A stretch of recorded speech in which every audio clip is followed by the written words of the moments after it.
এই পৃথিবীতে আমাদের সবচেয়ে আপনজন হলো মা বাবা। তাদের চেয়ে আপনজন আর কেউ নেই। আমাদের উচিত তাদের সাথে সুন্দর আচরণ করা, তাদের সাথে সুন্দর ব্যবহার করা। আপনি যদি তাদের সাথে খারাপ আচরণ করেন, আপনি যদি তাদের সাথে বেয়াদবি করেন, আপনি যদি তাদেরকে গালি দেন, তারা যদি আপনাকে একবার বদদুয়া দেয়, আপনার পুরো জীবন নষ্ট হয়ে যাবে, পুরো লাইফ নষ্ট হয়ে যাবে। সূরা বনী ইসরাঈলের 23 নম্বর আয়াতে আল্লাহ সুবহানাহু ওয়া তাআলা বলেন, ফালা তাকুল লাহুমা উফফিন ওয়া লা তানহারহুমা। Allah said in the Quran, say not to them uff and do not repel them.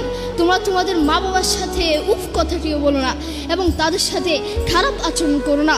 বন্ধু তোমাকে বলছি যুবক ভাইরা মনোযোগ দিয়ে শুনবেন। আপনার মাকে যখন পাশের বাড়ি থেকে কোনো খাবার দেওয়া হয়, সেই মা আপনাকে ছাড়া খায় না। সেই মা বলে, এই খাবারটুকু যদি আমি খেয়ে ফেলি, এই খাবারটুকু যদি আমার পেটে চলে যায়, আমার আদরের সন্তানটা কি খাবে? আমার কলিজার টুকরো সন্তানটা কি খাবে? আপনার মা সারাদিন আপনাকে নিয়ে ভাবে।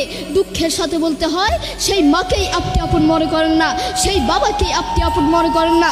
আপনি আপনার বন্ধুকে আপন মনে করেন, আপনি আপনার প্রতিবেশীকে আপন মনে করেন, আপনি আপনার শ্বশুর শাশুড়িকে আপন মনে করেন।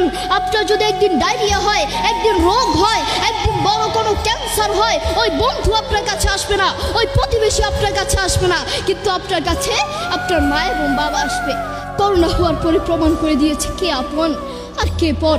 করোনা হওয়ার পরে বন্ধু বন্ধুর কাছে যায় নাই, করোনা হওয়ার পরে স্বামী স্ত্রীর কাছে যায় নাই, করোনা হওয়ার পরে একজন প্রতিবেশী আরেকজন প্রতিবেশীর কাছে যায় নাই। কিন্তু এখন ইতিহাস আছে, করোনা হওয়ার পরে বাবা তার ছেলেকে কাঁধে নিয়ে হাসপাতালে গিয়েছে, করোনা হওয়ার পরে ক্যান্সার হওয়ার পরে মা তার ছেলেকে কোলে করে হাসপাতালে নিয়েছে, ঠিক কিনা? এখন ইতিহাস সাক্ষী আছে।